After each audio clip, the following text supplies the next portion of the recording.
What's good? What's good, everybody? Welcome back to another episode of the Urban Platform Speaks. Make sure to like and subscribe as you come into the channel. Check out the content. And with that being said, I want to speak on why I think that Angel Reese will not be able to be Caitlyn's Caitlyn Clark's her rival, right?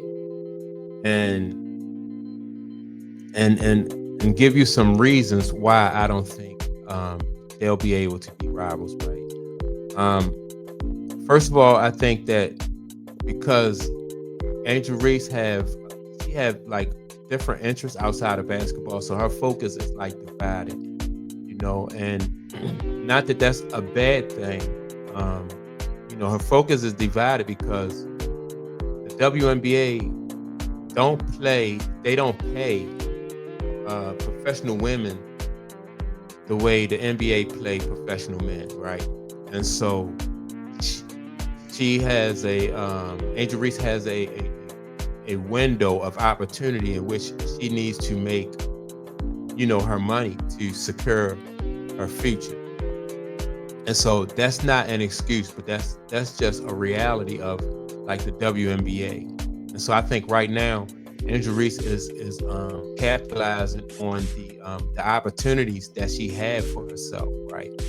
Whereas, for instance, Caitlyn Clark, and money plays a big part in it, right? So Caitlyn Clark has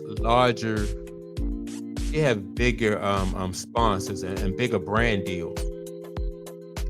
So, and her brand deals, she can mainly do them off season. She won't have to go and play overseas like a lot of other her WNBA like contemporaries. So she won't have the burden of going overseas and playing.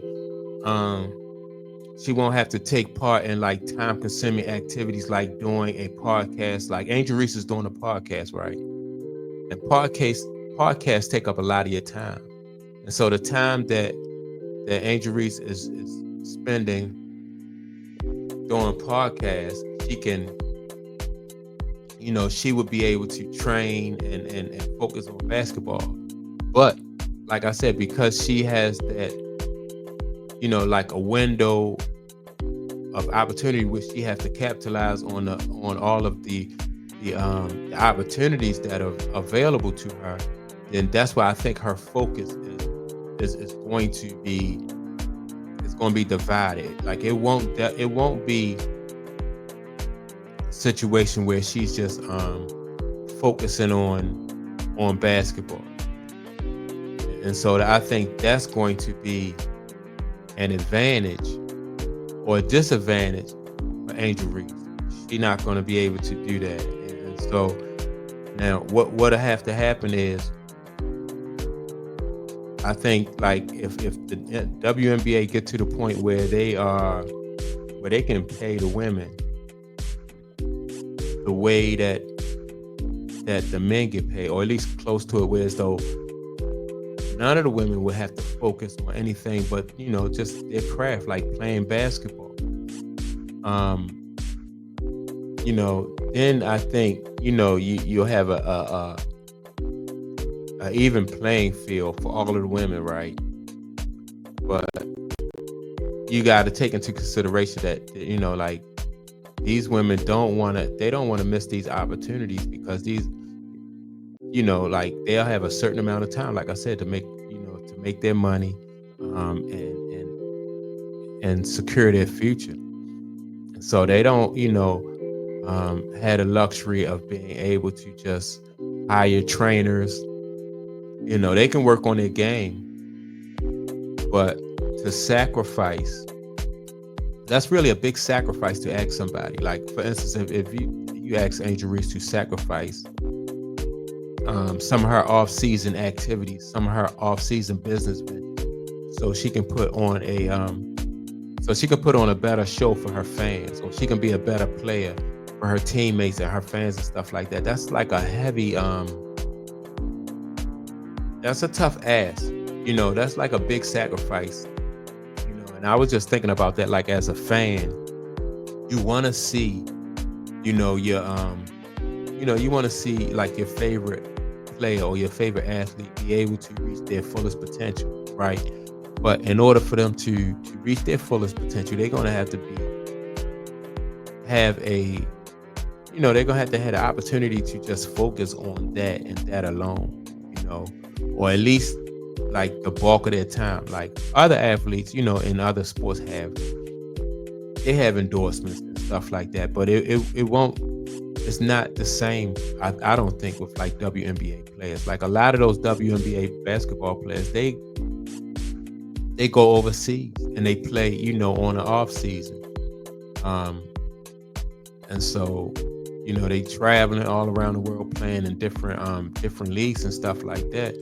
And so I think you would get an even better product if everybody was able to just to focus on their one job, and that's to be a WNBA player. Like, can you imagine like an NBA player going and playing overseas? Like, you wear yourself down. They would be wore down. Like, I see now that, and I always notice that like during the Olympics, like when players who play in the Olympics, especially as they get older, they don't really have like it seems like they fall off coming from the Olympics and then coming back to start the NBA season. That's like playing basketball all year round, And so usually that year, in my opinion, the year that they come back from playing basketball in the Olympics and they play in the NBA, they usually have an off season. And you can kind of see that they are like I said, it's more noticeable with the older players, and then you see some players who do a lot of endorsement deals and stuff like that. You can tell the difference in their play. So it's a lot that goes into the distractions of what you do in the off season when it comes to just prepping and getting ready to put a better product out there for the for the WNBA. So I think, like I said, I just think that puts Angel Reese at a disadvantage when she has to focus on so many different things off the court. And people are basically saying that, well, she is not really she don't want to be a basketball player. She wants to be a model. She wants to be a podcaster. But I think it's deeper than that. I think it just goes to the fact that she's trying to strike while the iron is hot. She's trying to take advantage of these opportunities that are presented to her right now while she is like while the iron is hot, basically. So it's just not as simple as the player. Don't if all the players in the WNBA could just focus on just playing basketball, then I think, that would be a good thing. But because of the way they get paid, the amount that they get paid, they have to supplement their income. And the thing I notice about WNBA players, they very good businessmen, and that comes from the fact that they know that it's not a lot of money in the WNBA for those women. I think Angel Reese says she's making like $70-something thousand, maybe $70,000 or $80,000. And man, that's definitely not enough. So, but let me know what you think. Let me know, do you think that money is an advantage for Caitlin Clark?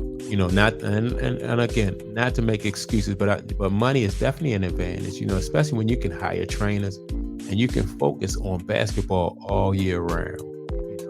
On the off season, you just focus on basketball. You don't have to worry about going overseas and playing. You can just play in the WNBA, and you can focus on your opponent in the WNBA. You don't have to worry about.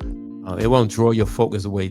You preparing for a league in China or a league in Europe with different opponents over there. You can just focus your attention on the people that you know that you going up against in the WNBA. And I think when if people really like the product that they getting now from the WNBA, I think they'll really like it when they get to the point where these young ladies can just focus on that one job, that one league. And so that's my take on it. Make sure to like and subscribe. With that being said, don't forget to leave a comment, and I'll check you all out in the next video.